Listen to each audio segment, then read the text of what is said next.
911, what's your emergency?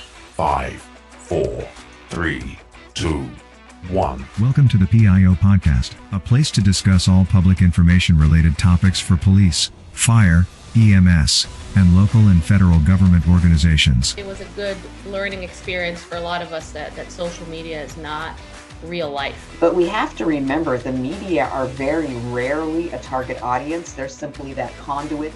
Our words have impacts on individuals, and it may not be positive. So just being thoughtful and mindful of the words that we speak. I think what's so interesting about this position too, and this job and this profession, is that every one of us is looking for purpose. And when we find it here, that's it.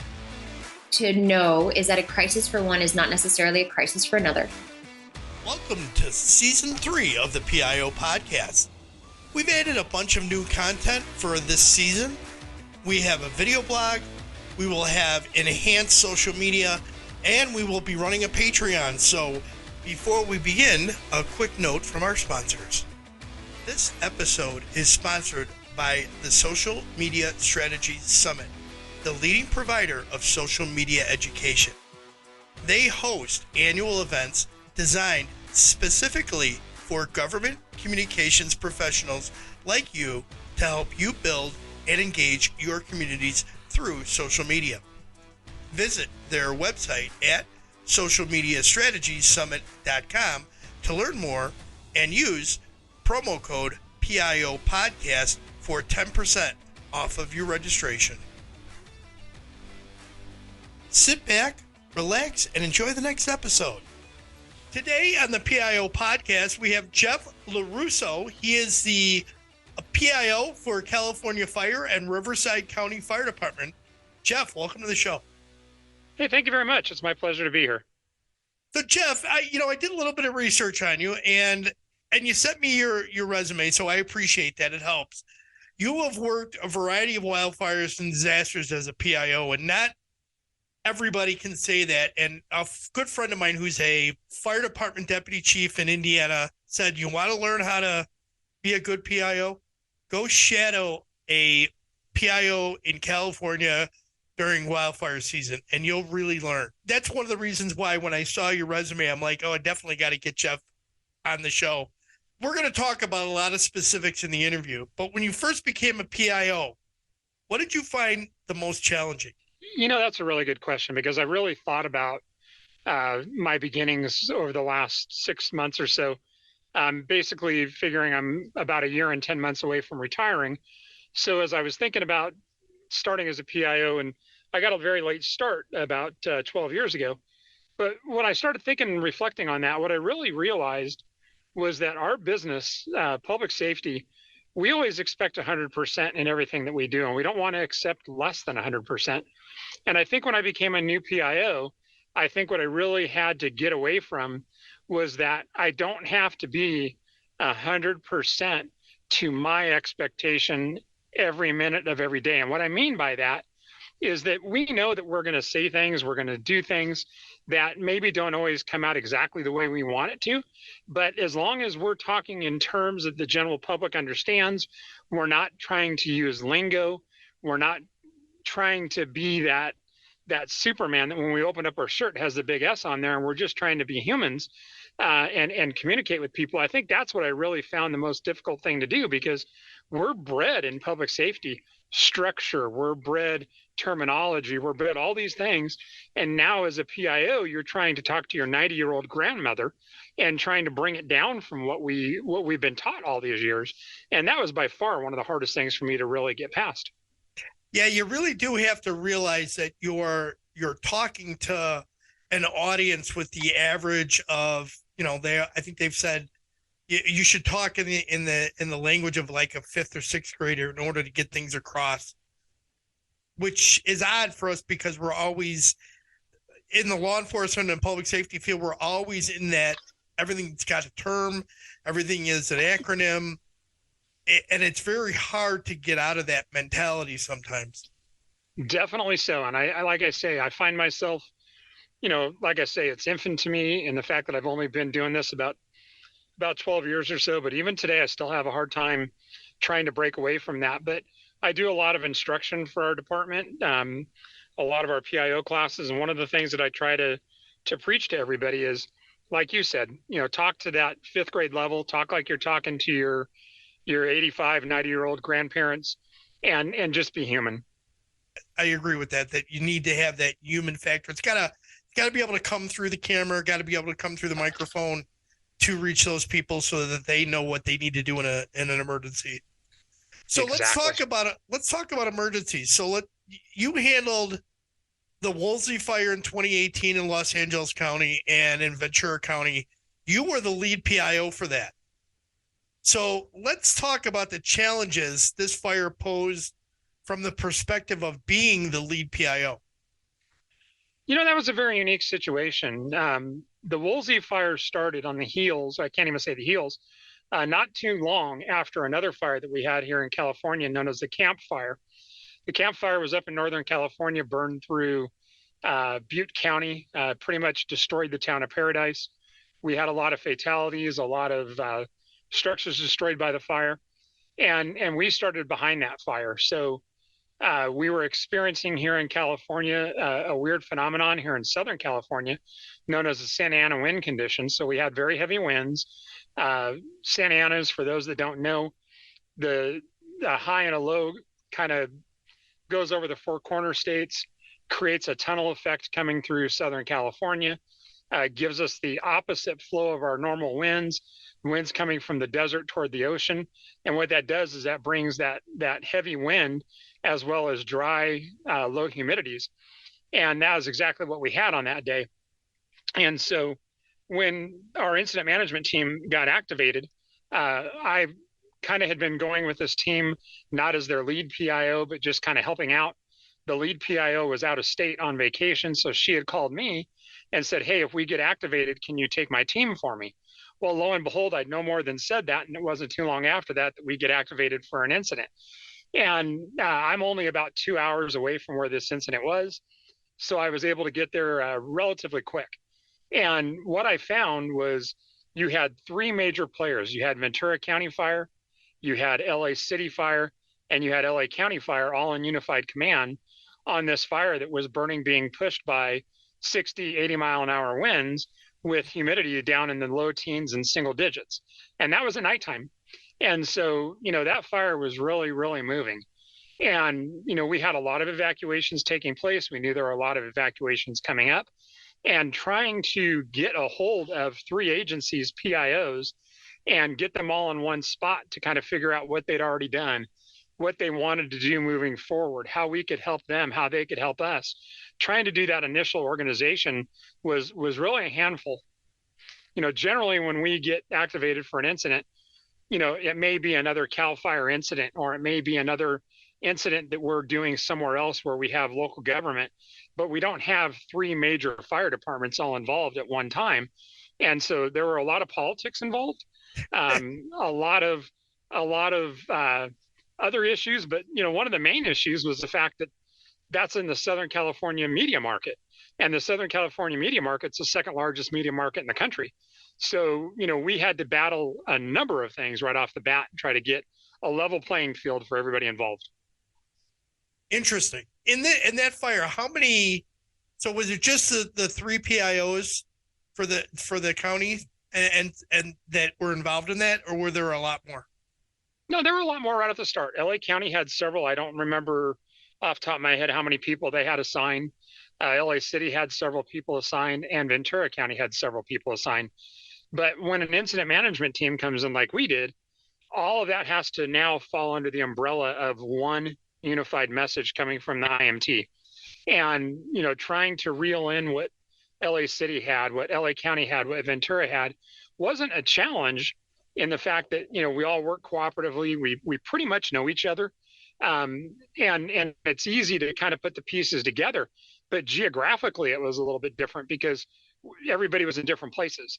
And when we set up our incident command post for the IMT, that was even a different place than what everybody else was. So we really had 4 locations that things were functioning out of, and just trying to get it all into one spot, trying to get everybody, not to say that we weren't on the same page, but to get everybody under the same umbrella, I guess is a good way of putting it, was kind of a challenge at the beginning.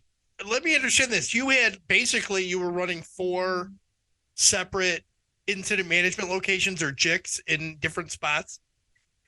Yeah, basically at the beginning, Wow. Ventura County had set up their area where they were talking to the media. Ventura County is a little bit unique in the fact that they're right next to Santa Barbara County, and Santa Barbara has their own TV market. It's a small market, but they're going to cater a lot to their local TV market.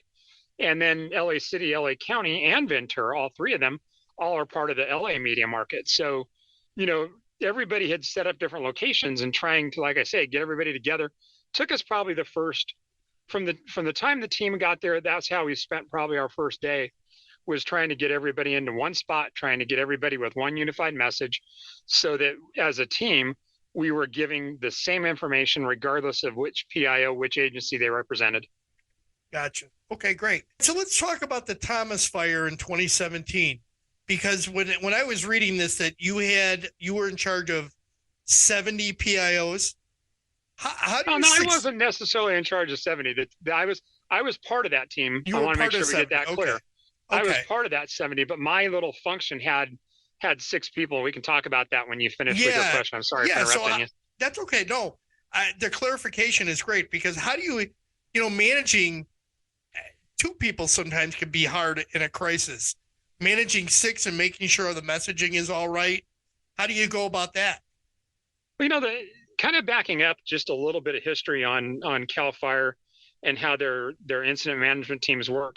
CALFIRE has 6 preformed incident management teams, and each of those teams go on a 1-week rotation year round. And so this particular week, CALFIRE Incident Management Team 4 was up should something have broken out. Unfortunately, the Thomas Fire did break and Team 4 got activated. I was called out with Team 4 to go to this.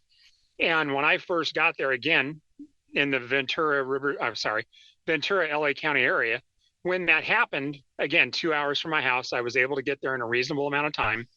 And we had mass evacuations going on.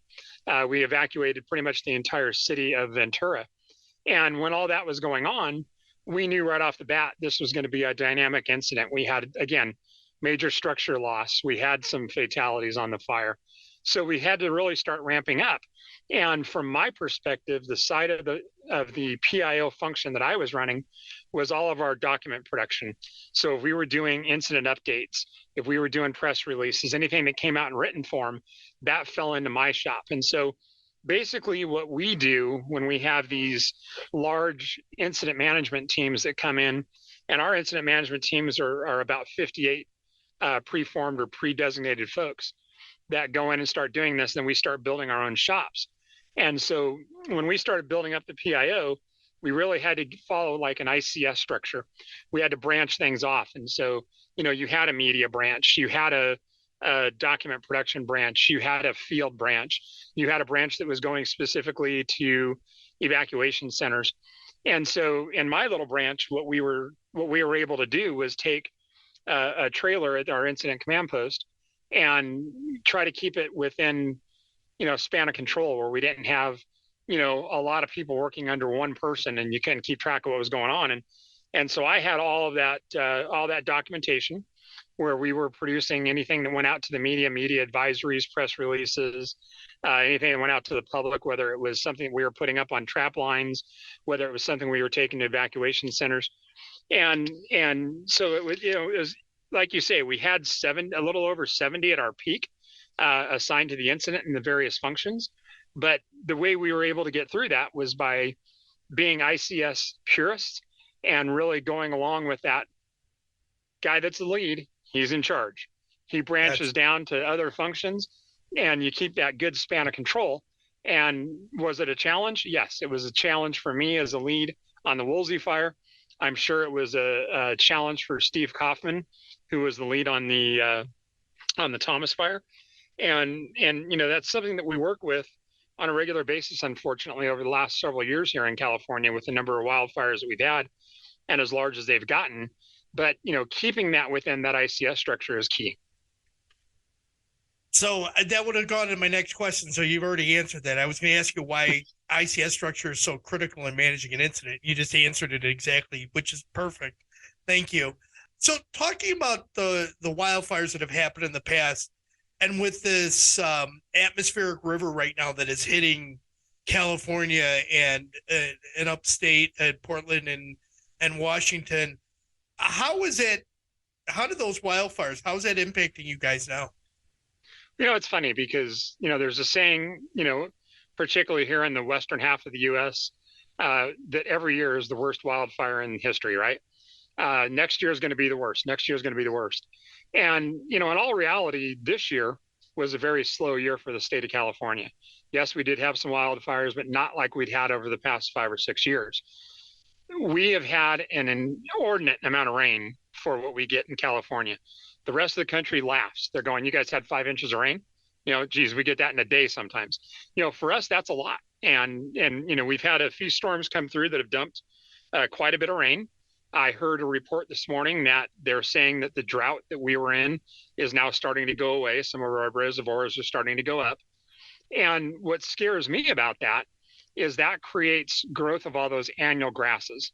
So all those light fuels that come up when we see the hills turn green, because here in California, when we start to get the rain, everything that was brown through the summer turns green. And then in the late spring, things start to brown up again. We get the summer, everything is dry. And those light fuels are what fan those fires, especially when we have low humidities or the winds. And that's what carries that fuel or carries that fire into those heavier fuels where we start getting into the timber areas of California. And so what we're having right now kind of scares me a little bit in the fact that that's going to add a lot more light fuels to the load, so that next year, if it all dries out, there's that potential that we could have more fires because we have more fuel on the ground. But then again, it's a total crapshoot. You never know what Mother Nature is going to bring you. Wow, that's an interesting perspective. I never thought of, you're getting all this rain and the reservoirs are filling up. Drought's may prospectively possibly be over, but yet it fuels stuff for later when it dries out. Wow, I never thought of it that way.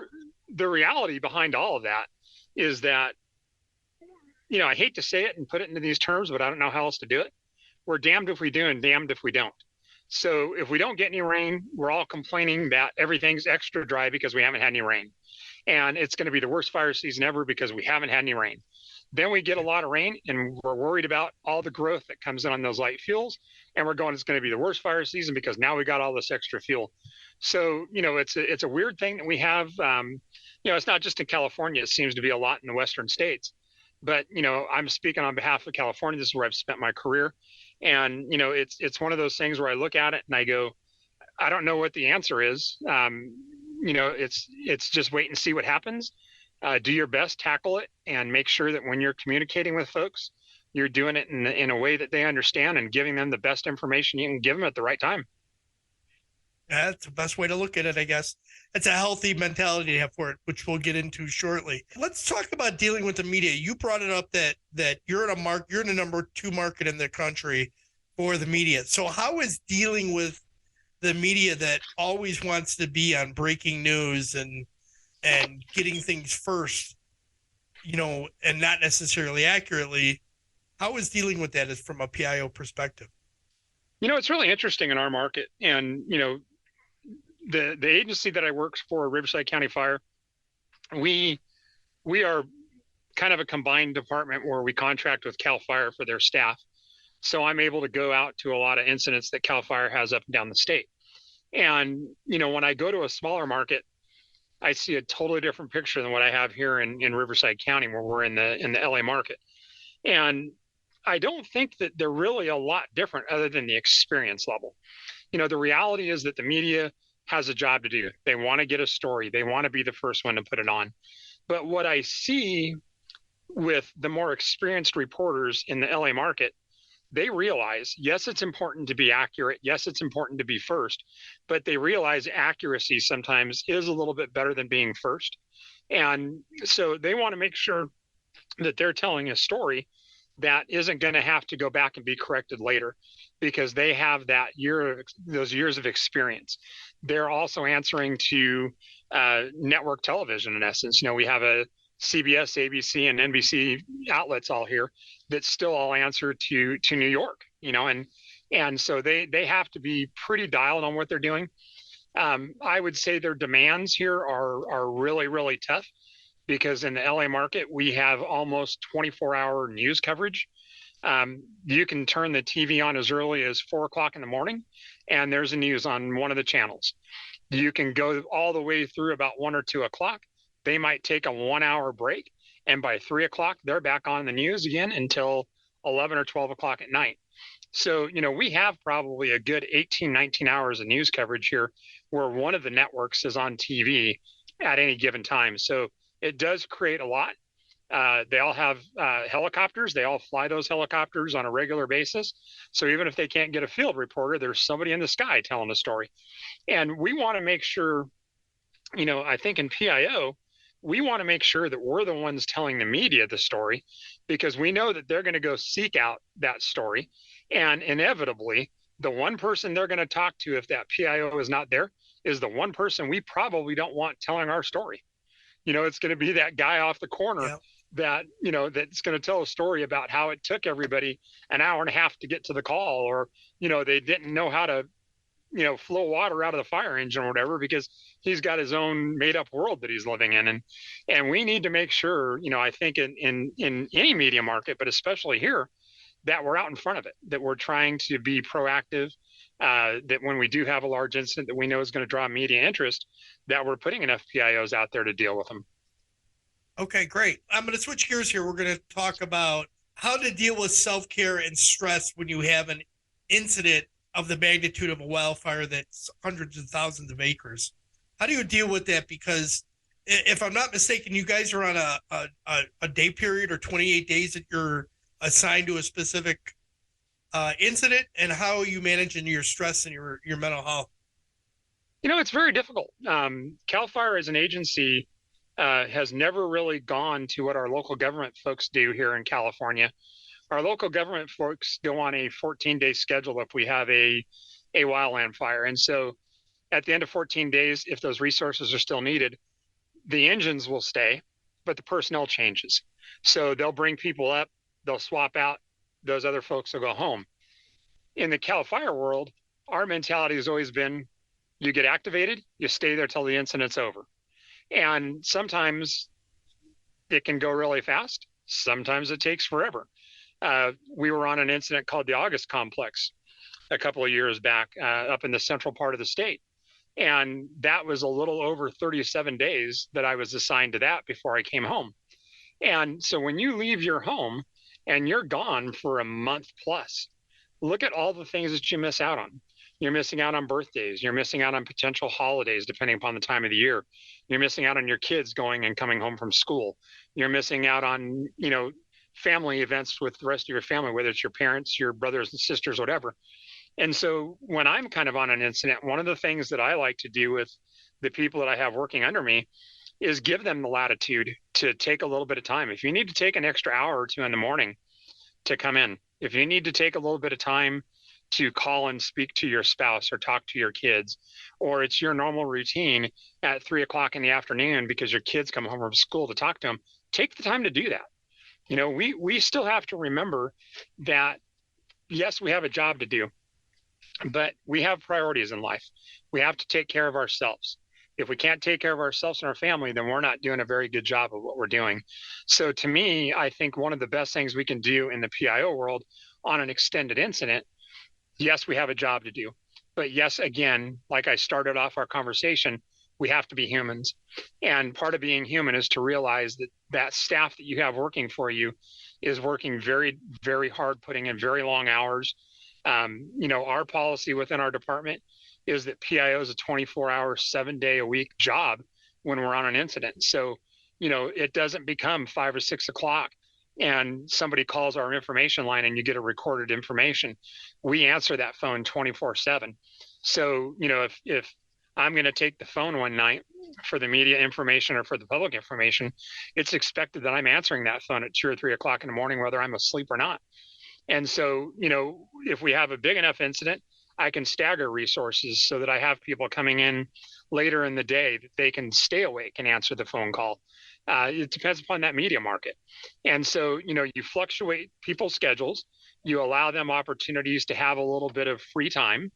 And if you see somebody that just looks like they're tired, I've been known to tell somebody, hey, you look like you're really tired. Why don't you cut out early today?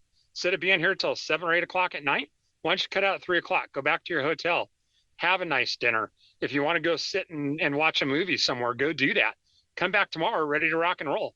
And when you do that and you treat your people like humans and you treat them, not like an asset, but you treat them like something that is helping you, then you can kind of take care of that mental health. And then I think the other component of that, not to just ramble, but I think the other component of that is watching out for your fellow coworkers. We in public safety, we have this iron shield that nothing bothers us. And, we're told to suck it up. I know when I started in the fire service 33 years ago, you ran a critical call or you did something that was a little stressful. The answer was go back to the fire station, have a bowl of ice cream, and everything would work out fine. And, by looking at my stomach, I think I've had a lot of bowls of ice cream. But but the reality is, we've made a huge push in public safety to get away from having another bowl of ice cream. We've talked about, getting in better physical condition. We've talked about the issues with heart-related things. The one thing that we're not addressing enough of is mental health. And I'm very involved with our department's peer support. And I truly believe that we have to look at each other. We have to spend time talking to people. So I like to start our days off with a little group exercise. And, when I say exercise, I'm not talking about going out and doing jumping jacks. We may get in a circle and, I may say to somebody, you're going to pick the person to your left and tell me what kind of animal they are. And, they may say, hey, this guy's an elephant. Okay, well, why is he an elephant? And, when you go around 30 or 40 people like that, everybody giggles, everybody has a good time. And, and you start your day kind of in a good mood. And that's what I think looking out for your folks is trying to take care of people. Our expectation is always high. We always want to perform, like I said, at that 100%. But at the same hand, we have to take care of people. That's a great way of doing it to start your day out. That's unique. I've never heard that before, but I will say this. If so many times people come into work, especially in public safety, and they're like, man, today's going to suck. And you realize that now you've just reset everybody's mind. They all giggled at each other and they're in a positive mood. You just change the whole perspective of their day. Oh, 100%. And I got to give credit where credit is due. One of our PIOs here in CALFIRE, Susie Brady, who works up in the north part of our state, we affectionately call it Canada because she is right up on the California-Oregon border. So, we refer to that as Canada because I'm only about an hour and a half away from the Mexican border where I live. And our department goes from the bottom of the state to the top. Well, Susie's the first one that I worked with that ever started that. And the first time or two we did it, I kind of thought, how dumb is this? A bunch of grown adults standing around, telling what song this person is or what animal this person is. And it took me a couple times of doing it before I really realized what it really did to everybody. And I could see that demeanor change in folks. And so now, if I'm doing something, whether I'm teaching a PIO class or, we're running an incident, that's one of the things I like to do just to kind of break them out of their shell and get everybody laughing so that we're having a good time. Outstanding. Is there a book or an author that had an influence on you? Oh, 100% anything sport related. I don't do a lot of reading, but what I do is generally sports related, generally baseball related. And I don't remember the name of the book. I wish I could remember it, but there was a guy that played for several Major League Baseball teams, most notably the New York Yankees, by the name of David Cone. And David Cone threw a perfect game in Yankee Stadium as a Yankee pitcher. I got a chance as a teenager to meet David because he played for a team that my uncle coached back in Kansas City. And when David retired from baseball, he got into broadcasting. He's still a broadcaster for the Yankees. And he basically wrote a book. Like I said, I wish I could remember the name of it, but he wrote a book on his experiences in Major League Baseball. And looking at him as a teenager, seeing what he was able to accomplish as a athlete and now as a broadcaster, to be able to read what his recollection of everything was growing up, going through all of what he went through to get to where he is, and even as a broadcaster today, has been a huge influence on me. Because you meet somebody as a 14, 15-year-old kid. We're 14, 15-year-old kids. We're dumb. And you see now where he is, and you see him now working for the Yankees, working for ESPN, and you realize that, he was able to turn an athletic career into a broadcasting / journalism career, and he's excelling at it. So, it's one of those things where I look at and I go, baseball was my game growing up, and I see where you can still do something after baseball. So I look at it now and I go, when I retire in a year and a half and get out of the fire department, there's still something for me to do. Outstanding. So what's one question you wish I'd ask you that I didn't, and how would you have answered? That's a really good one. We've talked about a lot, and, I've kind of rambled on a couple of subjects, which is typical of me. I mean, tell me a PIO that doesn't like to talk. But I think that the one question that I would like to have been asked would be a little bit more about our department as a whole and CALFIRE, because CALFIRE as a whole is a very unique fire department. We are the state's fire department. We have an enormous amount of employees. I could not even tell you, but I can tell you in the county that I work for in CALFIRE, we have about 1,400 employees, and that is just scratching the surface. We're up and down the state, like I said, from the Mexican border all the way up to the Oregon border.